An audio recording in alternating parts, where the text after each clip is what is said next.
Hello, Louisville. Guess who's coming to dinner?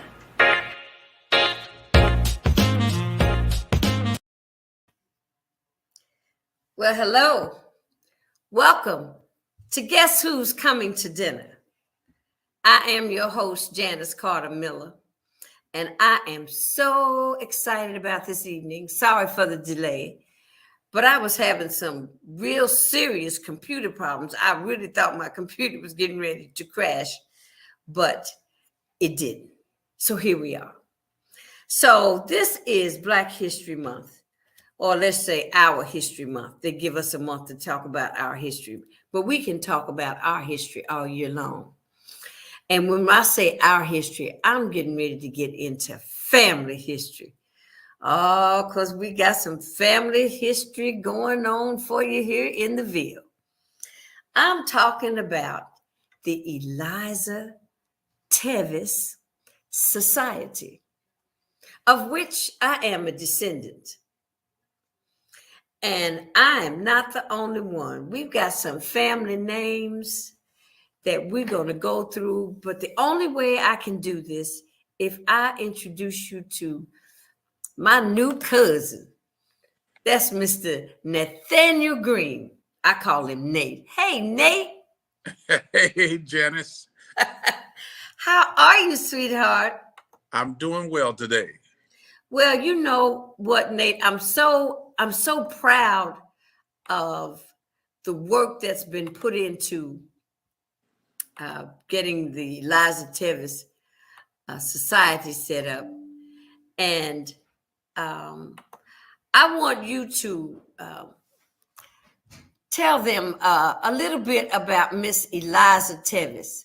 Now, I'm going to give them just a sneak preview. If you or anybody on this broadcast is from Newburgh, you need to sit down and perk your ears up and take a listen, because you never know. They might be one of our relatives, huh, Nate? Well, Eliza Tevis, and you have to take this because some of this is oral history. Okay. But it has to be that way because that's the way America was set up. We were not privileged to be a part of the recordings and things because we were not considered to be human. But Right. Eliza Tevis was a person who was enslaved and who left the enslavement to set up on 40 acres of land the community now known as Newburgh, Petersburg. Now, that just didn't come about overnight. There was a lot that went into it. This was around the 1850s when she became the owner of a piece of property called Wetwoods. And this was property that her slavers had willed to her, and she and her husband had purchased. And they had decided that this was going to be where they were going to land. And Eliza Tevis somehow had decided this was going to be a free community. Okay. And of course, at that time, she had been given her freedom, and she was in the process of settling in.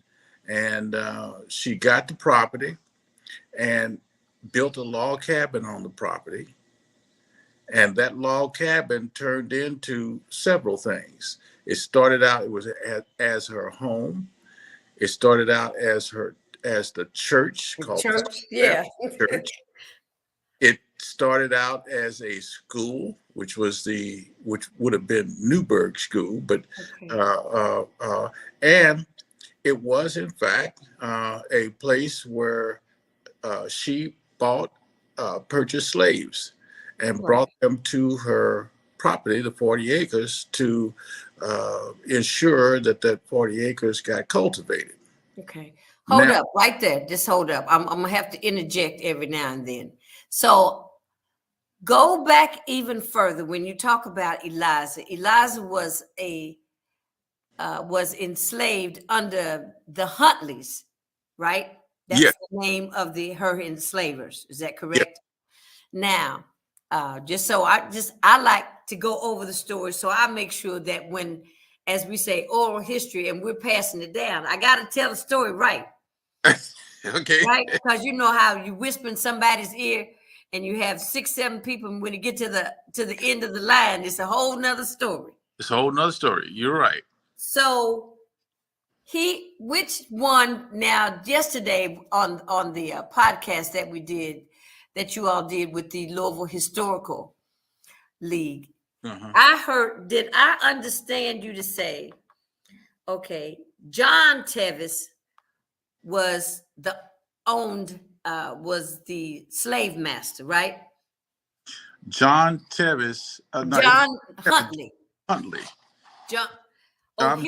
his name was Tevis. No, Tevis was her married name. Her married name. Okay, But but John Huntley was her enslaver. yeah. Now she's got several names. She started out as Eliza Curtis. Curtis. Right. Then she became Eliza Huntley because the slave owners allowed her to use their name. And then she went on to become Eliza Tevis after Okay. she had been given her freedom, and she started the community called Newburgh, and that community allowed her to use the name of Tevis because she had actually gotten married because she was a free person, Right. and once she had gotten that freedom, and she and her husband uh, Henry Tevis passed away, she remarried. Okay. So Okay, you let's stop right there. I want other to go name, back. The thing that I'm trying to get you to talk to me about yeah. Hang on a second. is No, I want you to tell me about the okay. fact that her enslaver, he became ill, right? He became who? He became ill. He had the fever. Yeah. Well, that was John Huntley. Okay, let's Right. talk about that part. And I'm not so much interested in her. I'm just trying to take her from. Right. Okay. Well, John Huntley and the Huntley family owned about 1,000 acres of land Okay. out there in that area now called uh, Bashford Manor. Uh, Oh, Bashford Manor area. Okay. yes, and John Huntley was the one who got sick, Okay. and she nursed him back to good health during the yellow fever epidemic. Right. Now, this is where some of the verbal history, the oral history, becomes kind of live because there were some people who were still around and was able to talk about this, and there were people who were declaring that somehow she was a sister, a half sister of the two sons, but we think that she was a part of the family biologically. Now that we're getting into the DNA, but basically she was treated as a privileged person on the Huntley plantation. Okay. All right. And All right. privilege came in the form that when she nursed him back to good health, he decided he was going to give her those privileges and allow her to do things. Now, you have to understand that these privileges and all these slave encounters kind of was a two-way street. It's like what they call it now, codependency. Uh, Okay. Okay. the Okay. like in Uncle Tom's Cabin. Uh, you know, to be truthful, the slave master, he watched Uncle Tom, but he was afraid of Uncle Tom because Uncle Tom had really good influence over the slaves. And the last thing he would want is that to have a slave rebellion because he did something against Uncle Tom, who was the only person who could hold these people together. Right. So when you had these big plantations and they had a lot of slaves, that was a big worry for slavers because they had to worry because you had so many slaves that they could overthrow the plantation. Right. So Eliza Tevis was kind of known as the person there who people could go to and count on to give good to get good advice to the slaves. And the Hunleys allowed that to happen.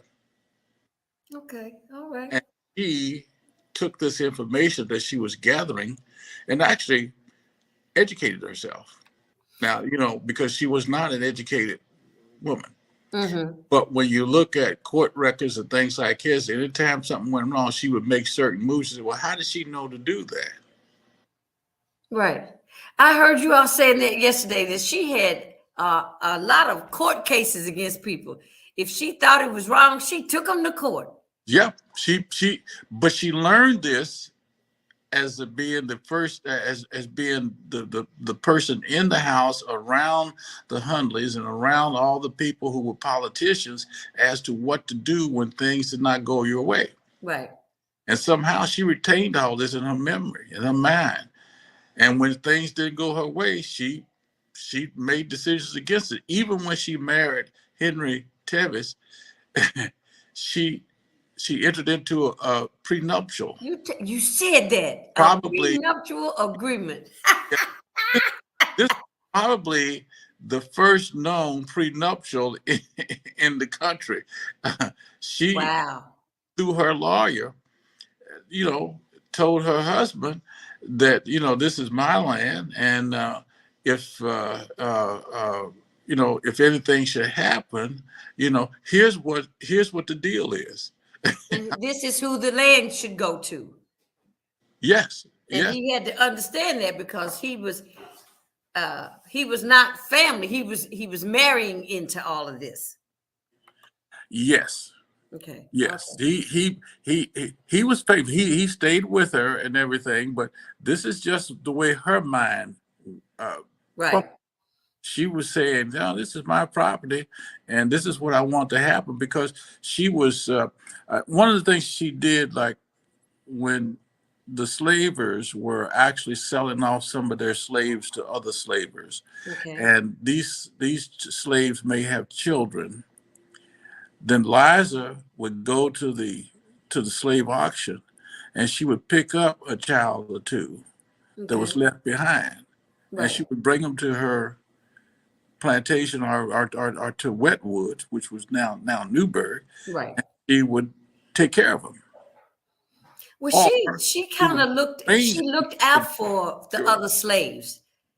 Yeah, she would make arrangements for those children to be taken back to the plantation in which they came and be cared for by other relatives on the plantation. Okay. Okay. Now, she learned all this on her own as to, how you do all this. I mean, this was something that she picked up and she Mm-hmm. decided she was going to engage in. And she did a masterful job.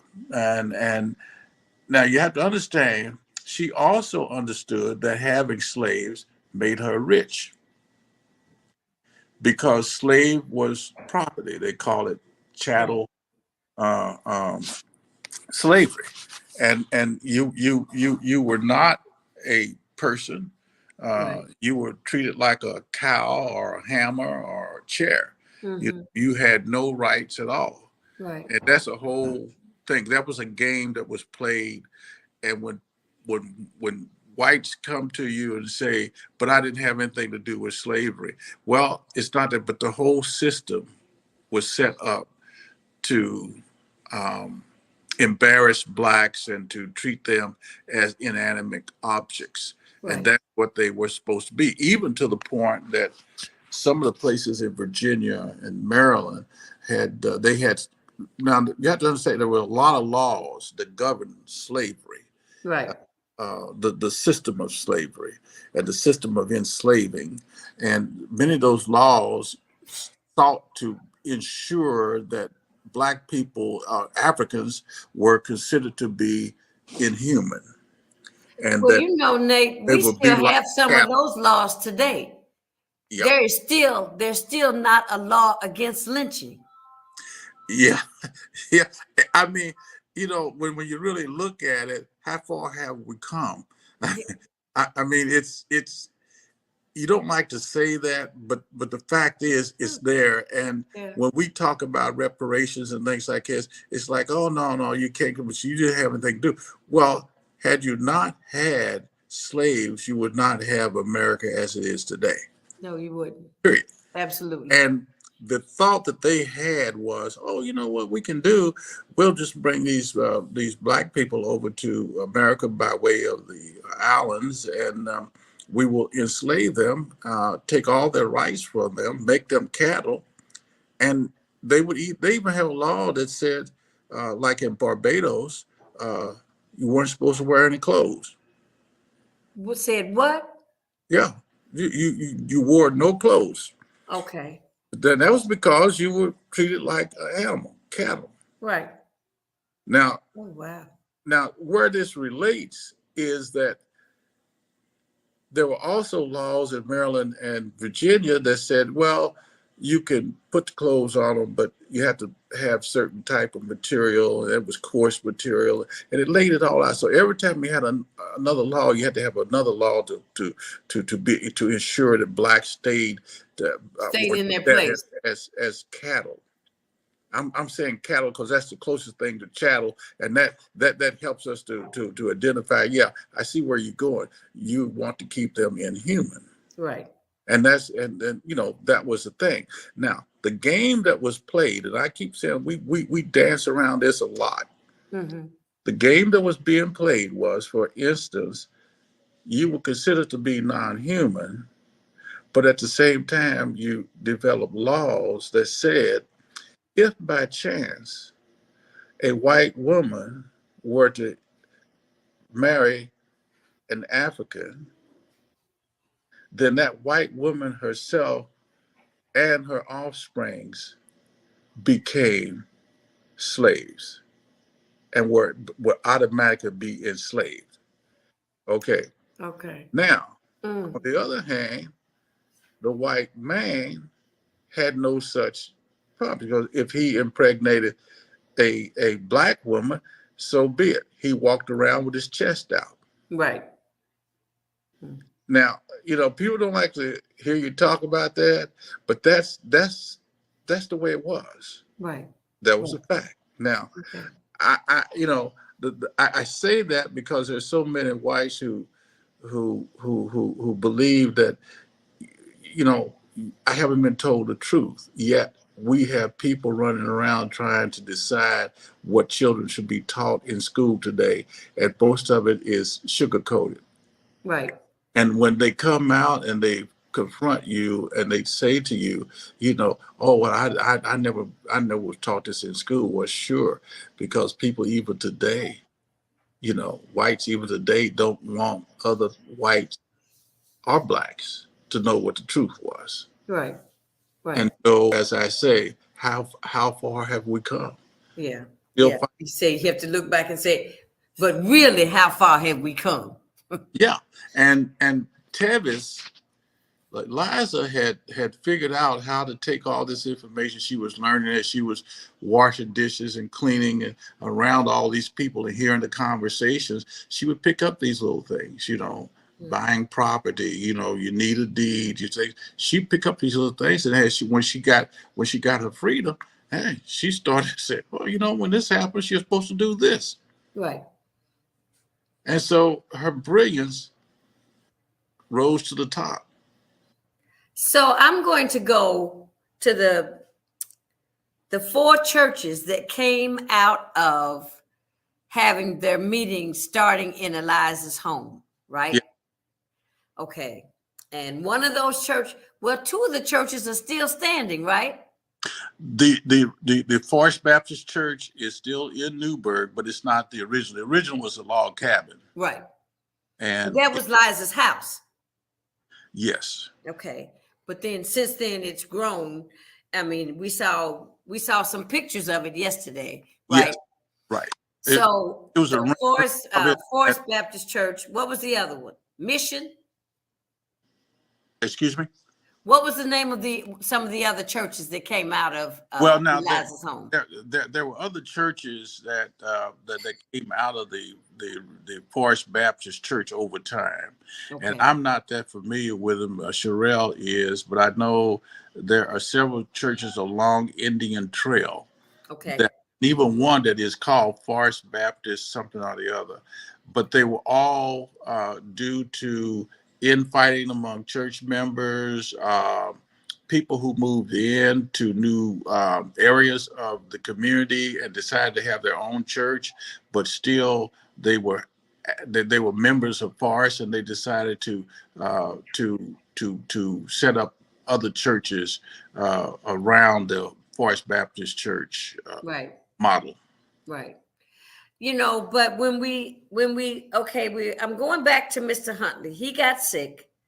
Eliza nursed him back to health.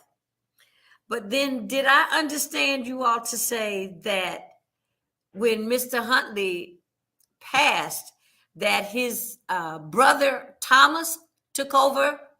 No, that was his sons. That was his son. Okay. Right. He had two sons, and who were Eliza's maybe half brothers, huh? That's what the DNA is beginning to kind of clarify, that there was a biological connection between those boys and Eliza Tevis and the dad. So we're expected to get some new information that's going to probably clarify that, and hopefully we'll be able to step forward to say yes. She was in fact, we know she was a light skinned woman, and very small, a small physique, but like you. but she just had a determination, and but she knew so much about the farm, I should say the plantation operation, that she was kind of operating as the CEO of the Huntley plantation. They relied on her for a lot of things. Wow. And it seems like they trusted her. Yes. Well, I've thought about that too, and in many instances, slaves were entrusted with the farm, with the plantation, because they knew more about what to do. Right. And the masters knew that they did. And again, like codependency, I don't want to mess with this person, because if they do, they will ruin my wealth. Right. It was all around wealth. It was all around the wealth that was created, because Black people were considered to be chattels, and they had no rights, no nothing. They were not human. Right. And like I say, yet they developed laws that said, if in fact they got married, well, if that's the case, why would you say they're not human? Right. So there was a big game that was being played. Oh, all of it was a big game. I mean, the system was a game on humanity. Yep. Our humanity. Yep. That was actually they stole it from us, but through time we had to regain our own humanity in our struggle to be recognized as human beings. Yeah, Janice, this is the reason why it is hard to believe. A lot of people find it hard to believe, to find some African Americans who opt to be in the other camp, and be Republicans. But you say, I say it. Why would you go along with this? Well, actually, they may not even understand the whole framework of how they got to where they got. But most African Americans know when they are being had. They understand and know it. But you also have to realize, you have to have common sense, like Eliza Tevis. You have to say, I'll play my card this way here, and the next time I'll play another card. Look, she held her cards close to her chest. Sure. Yeah. I mean, she was just clever. She was Yeah. clever. She gave up some things in order to get others, and Right. and she understood that. So let me ask you about this, Nate. So, since Newburgh was more or less, I could say, our inheritance, am I correct? Say that again. I said Newburgh is considered our inheritance, would have been. Yes, Okay. it's So, yeah, it's we descended from that land, um, and the people who came, even though it's much larger than it was at that time, uh, right. the original crop of people who Eliza Tevis groomed and raised around that farm, you know, and subsequently other people who came in from other places were also free blacks, but she set it up around herself who was free and to be sure that other free blacks had places to go. And I always laugh because she used the same model of enslavement that they used, but she used it for a different purpose. She She used used it it to, for freedom. yes. Yeah. Um, So listen, so we're saying, so it was more or less Newburgh encompassed the area that is part Butyl. um, It Butch, kind of went, it was over that way more so than where Eliza. well, the Newburgh, the original Liza Tevis and my sister and Sherelle are trying to find a map. Well, there is a map, and if you follow that map, they're trying to say what was the original outlines. That 40 acres encompasses that graveyard there at the corner of Right. Old Newburgh Road and Indian Trail. And see, my great grandmother is buried in that cemetery. Yes, your family is part of our family. I And know. I say because I saw now. There were two sets of greens, one with the E and one without the E. Did you right, notice that? yes. Okay, so Now you Janice, you're pretty complicated because if I remember, my sister began to look this up. You're also part of that Green clan that spells right, green with an E, but you're the also E. part of the Green clan that spells it without the E, just as the color green. Okay, Because you are my grandmother, Katie Green Harris, or Katie Harris Green. She was a Harris. okay, Her brother, now I'm not sure I'm getting all this right. My sister has better comprehension of this, but my uh, Katie Green, my uh, grandmother, her brother's name was Mac. And Jerry Mack, his name is Jerry. Matter of fact, my father's name was well, Nathaniel. that's my great grandfather. My great grandfather's name I is Jerry Mack. I think it would have been your great grandfather. Yes, Huh? I think it would. Yeah, Yes, yeah, and because he his was name was Jerry married Mack. to Hattie Green. Well, he was originally married to Janice. What was her name? Bartlett. She was originally married to a Bartlett. She was married 2 or 3 times. Who? My grandmother? Yes, yes. It was she was a. Let me look something up. No, no, I'm no. You're talking about my great great grandmother. You're talking about Adeline.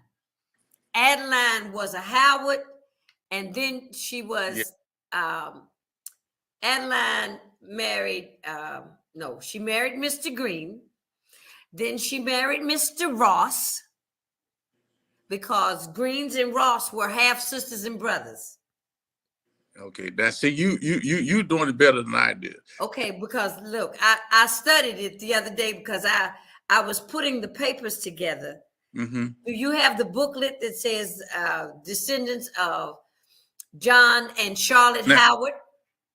Yeah. Now, before you get there, before then, Jerry Mack uh, was your, I guess he would have been your No, not my great your great. great He was my great. great grandfather. But her, Janet, oh, I think her name was Jeannie Bartlett Okay. was at that time name was Bartlett. And she was married to Jerry Mack. So you're in our family through Jerry Mack Through my and Bartlett. great grandfather. Wow. Now you know. Have you ever seen a picture of Jerry Mack? Yes, matter of fact, Edna has a picture. He's very dapper. Oh, tight. Look, this is what I want to tell you, Nathaniel. I was around my great grandfather, Jerry Mack, until I was about 7 years old. Is that right? Yes. And his shirts were buttoned up to the top button. You hear me? Yes. Because his son, my Uncle Tony, my Uncle Jerry Mack, and my great grandmother, Hattie Green, had 3 children. They had Nettie. They had no, my grandmother, no, the Green. She had Nettie. She had and that ain't Net and Uncle Tom Green. Okay, Jerry Mack was their father. Right. My grandmother's father. Okay. Right. So my Uncle Tony, who's Jerry Mack's son, who's also named Jerry Mack, but he didn't have any children. My brother and I used to spend weekends with them in Smoketown because they love my brother. I just got to come along because I was younger. That's interesting. Well, now Edna has more. What we're going to have to do is we're going to have a Sit down. family, and everybody sits down and one by one tell how you're connected because Yeah. because it does get complicated, and because of the way slavery was handled, you were not considered to be many times like my grandmother on my mother's side. She remembered all of her sisters, but all of her sisters had different dads, different husbands, Wow. and yet for some reason they were always able to identify themselves because it was a must on their part in terms of lineage, Right. you Right. know, and they had to accept the fact that they all had different dads, and they would be able to explain it, you know, but it wasn't like people want to moralize about it and say, oh, you know, these people Yeah. Yeah. savages, that was not the case. We had to do things like that in order to survive. So this is what I want to do right here, Nate. I wanna switch this to have the audience to understand, to talk about how important it is to know, if you can, find out about your lineage and from where you came from, because it has a lot to do with who you are. Yeah, I have a theory. What? What's It's your theory? Nat Green theory that a lot of our problems that we have today with the gun violence and things like that have to do with the fact that most of our young people, the ones who are having the babies and are raising the babies, don't have a good, clear understanding of their value to society, Right. and Okay. because of that, um, the children are don't have anything to look back at to say I'm worth something, Right. and it's all today. The gun values are all tied to present day values and present day things that are happening, like TV and Well, our and value system has been it diminished. doesn't have anything to do with the reality of that person as a human Mhm. being. It's just that they're chasing rainbows that don't really uh, exist or doesn't Exist. really Mhm. provide them with any value at all. And I think, even though I have to admit, anybody who takes on a job of trying to clear up the gun violence. And you say, well, if I try to do this by going back and looking at history and getting them to understand it, that's going to be a long time. Yes, it is. But it was a long time for us to get here. Oh, And yeah. and if you are not willing to spend the time, you're not going to find an answer. And We'll many lose a kids are generation. We're Mhm. losing a generation of children that as it that is. that's exactly what is happening. Mhm. And I'm not saying that it's a clear cut way of defining what is going on, but it is one thing that is missing, and that is that the the African was treated inhumanly and was expected to see themselves as being inhuman. And a lot of that is spilled over. And people say, well, that was in slavery. No, it spilled over culturally. And we still have remnants of that going on now. And Mhm. that's the reason why we need reparations. The only way government is going to get out of being ashamed of what they did to Africans um, is going to be reparations. And I say that because there has never been an effort on the part of, of, of a constitutional government to actually say, look, we were wrong and we need to correct that wrong. And for African Americans. Now they have done Right. it for everybody They've done it for everybody else. Jews, Right. everybody has, Right. has been able to do this, but not African Americans. Right. And we understand that because we were in a unique situation that many of them could not, and many of us did not understand what it would take. Now that we're having smarter young black children and adults who are beginning to understand that you're not what people said you were. Right. You know, when I Absolutely. went off to college, uh, I was told so many times by adult blacks, well, why are you going to college? It's not going to do you any good. And anyway, if you get in classes with white folks, you're not going to be able to compete with them because you came out in an inferior school background. Now, if I heard it once, I've heard it 1,000 times. But when I graduated for HBCU and came to Louisville, did my graduate work here with 2 additional degrees, it always struck me, well, they told me a lie. Yeah, they lied I to said, you. I said, wait a minute. They told me I would not be able to compete. Now, grant you, my skills were not that high because it was not emphasized in the community, Right. in our family circles. My grandmother was the one who wanted everybody to go to college. Right. Mother did end up going. She graduated from municipal, but circumstances pushed all of us in a direction. But as far as I was concerned, I'm looking at, okay, I'm scared to go to these classes because, man, they're gonna wipe me out. And here Mm-mm. I am in the classes and I'm wiping them out. I said that can't be. Yes, they can. Listen, my high school counselor told me that she said I didn't score high on my SAT test, and I knew why I didn't, because I thought it was a 2-hour test, and I worked my butt off. Yeah. And then they said we're gonna take a break and come back and do 2 more hours. And so I said, I'm a teenager. I don't want to sit and do another 2 hours of testing. So I just wrote down anything. So she says, Janice, you didn't do good on your scores on your SAT. So you should find you a vocation. And Yep. I had won a scholarship to go to my HBCU to Kentucky State. Uh-huh. And I said, her name was Montgomery. I don't know if she's still living or not, but anyway. I said, well, Miss Montgomery, I said, I hate to tell you, but I'm going to college anyway. I said, because I already have a scholarship to go to college.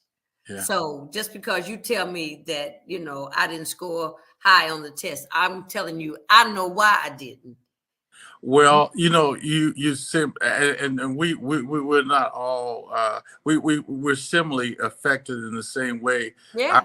told that You couldn't that I compete. couldn't go to college. Now I went to college on a football scholarship, so I had my scholarship. Okay, But there you go. as my being academically ready to go to college, I really was not, because that was not because at Central High School, I was told you're among the ones that you need to go into a vocational trade. Right, Now, right. there's nothing matter with the vocational trade, but it was like, you know, But we this is what they will just we're, imagine we're if they're not, telling our kids that today. yeah.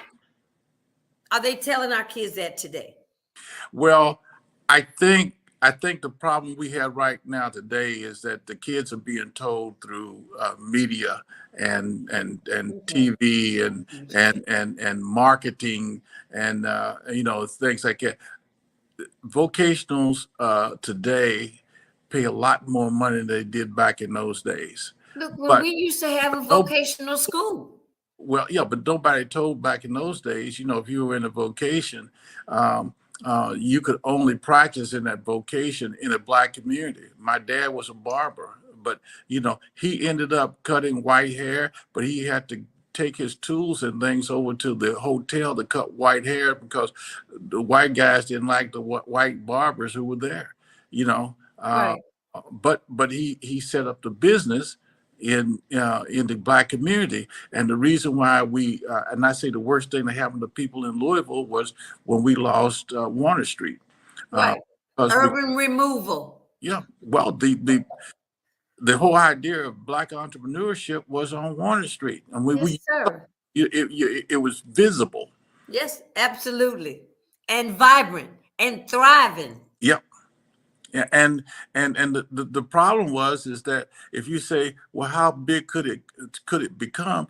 Probably not very big, because we were cut off, because you couldn't sell or to whites, and you couldn't expand your market. But you take Madam C.J. Walker and the other black entrepreneurs, they did it within our own communities. Community, Now, right. could that have been duplicated? Yes, because the whole thing of Black Wall Street in was it Tulsa.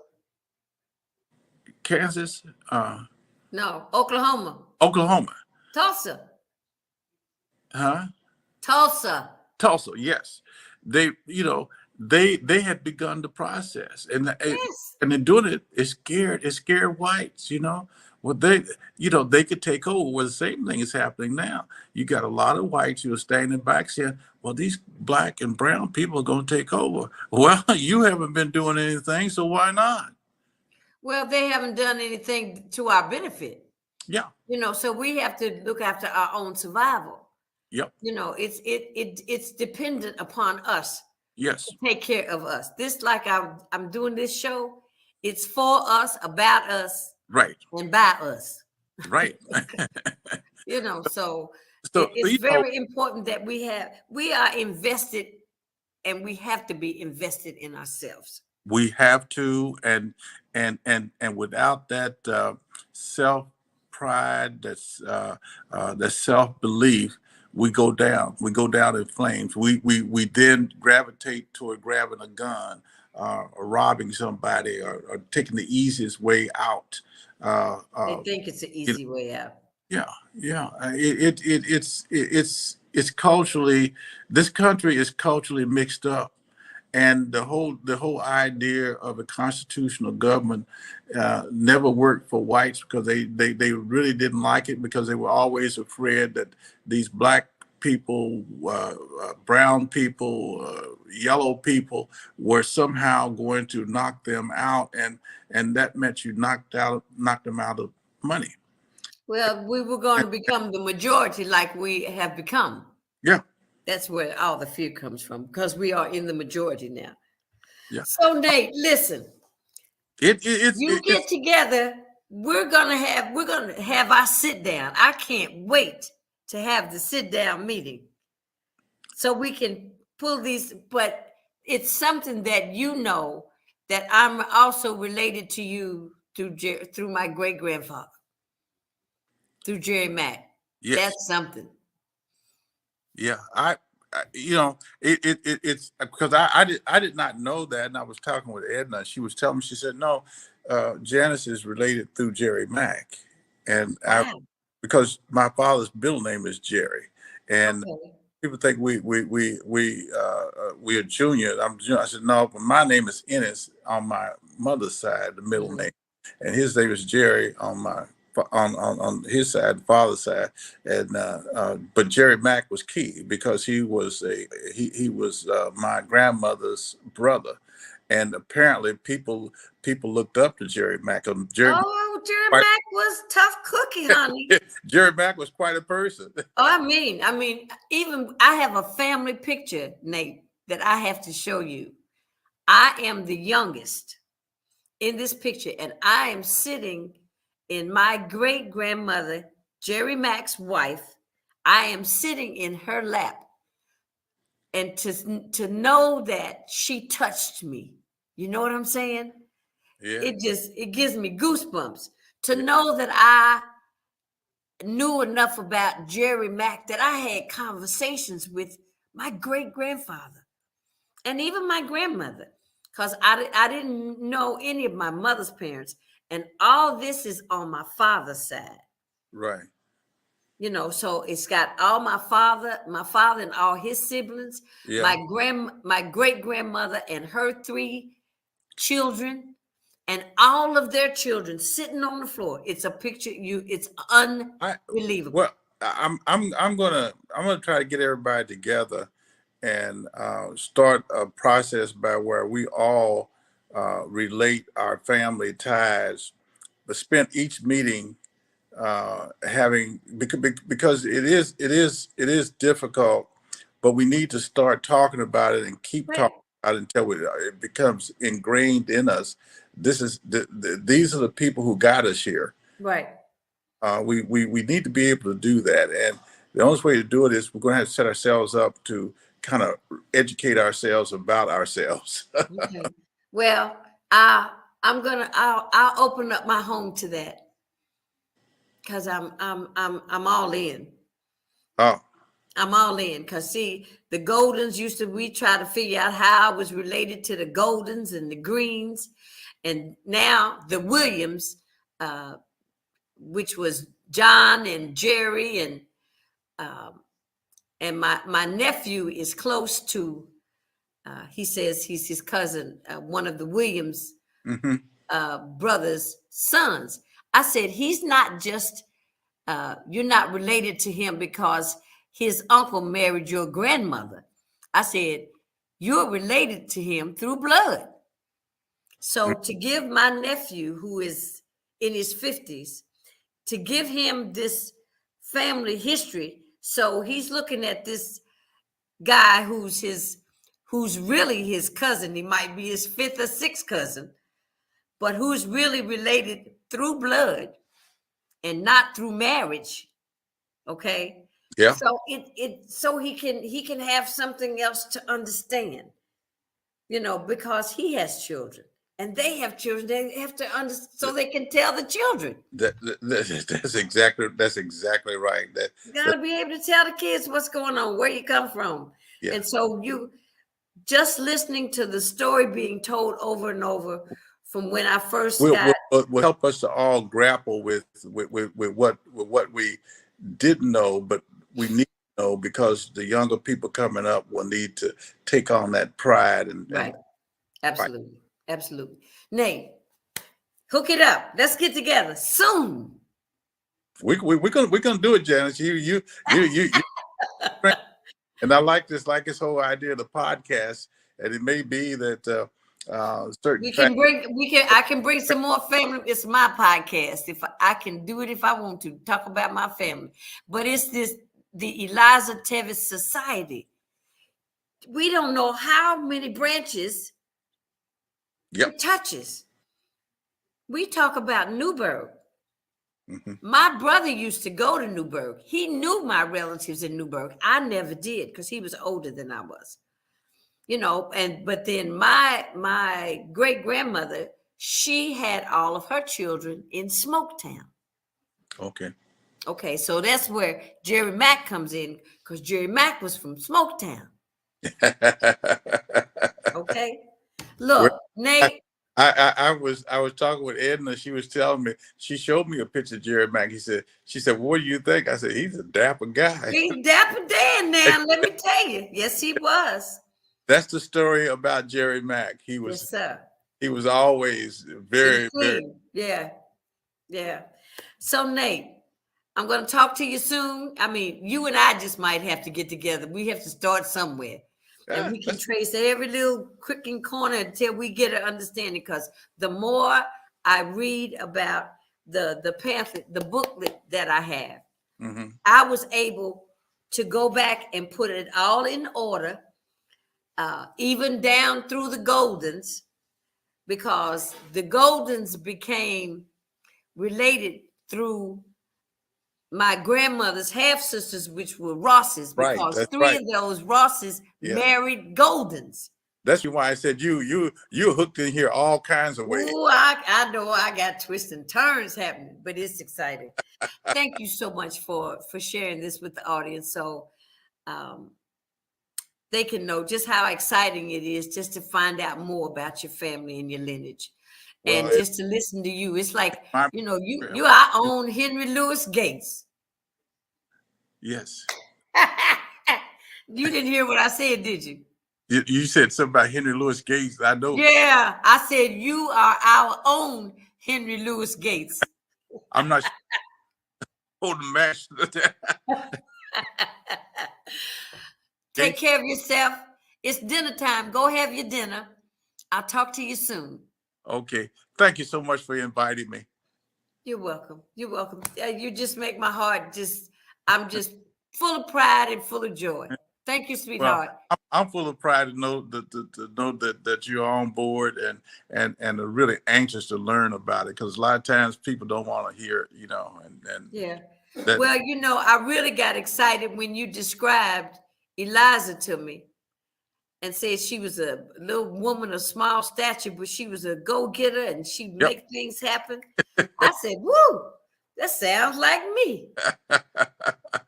So it just kind of inspired me to know that's my bloodline. Yeah. Well, that's our bloodline. Yes, sir. Yes, sir, it is. I think it's worthy of lifting up. So we need to do that heavy lifting. Yes, sir. Yes, sir. All right, darling. Have a good evening. I'll talk to you soon. Thank you. Bye-bye. All right, sweetie. Bye-bye.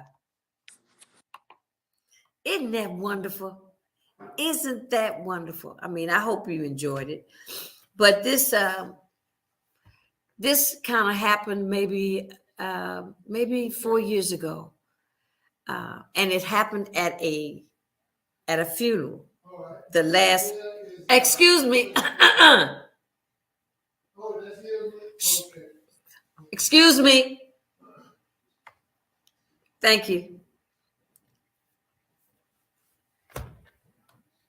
It happened at a funeral. A lot of things happen at funerals and wakes. But the last living Carter male, and he was the last Carter, my Uncle Norman, at his wake, Bishop Dennis Lyons told my family a story about how we were all related.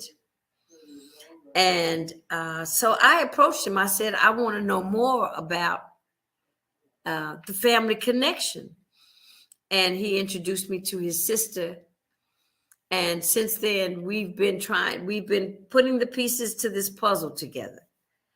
And Mr. Jerry Williams, the other day, his niece, Sheila, and I were friends in high school. And we used to say we were cousins, but we didn't know how. But now I know how. And it's a wonderful feeling to know, to be able to go that far back into the 1800s. and find your relatives and see what they were doing, because they were doing some stuff, because they were trying to survive. If we think we're trying to survive now, they were really trying to survive. So we have to have a lot of pride in our heritage and our lineage, our family line, our bloodline. And the more we know, the better we'll feel about ourselves. Check out Ancestry. They've got a Black Ancestry now. You might get more information. The one thing that I noticed about Black Ancestry, I haven't seen any pictures of my relatives. And you always see white people when they find their ancestors. They got pictures. They got pictures of them in the army. They got pictures of them, in their business. And we don't seem to have a lot of pictures. Well, we're lucky that we had a whole lot of different things, but just think about what they had to do to pass down this verbal history about our families and what they went through, so we would know. So we would know what we have to do and continue to do, which is fight for our rights and fight for our freedoms and fight for our children and our children's children. On that note, go have dinner. Bon appetit. Guess who's coming to dinner? I will see you. I'm going to play this again on Friday. Okay? So, just so you know, we're going to talk about the Eliza Tevis Society. Once again, this coming Friday. Following Monday, I have a new guest. Have a good evening. Take care. Good night.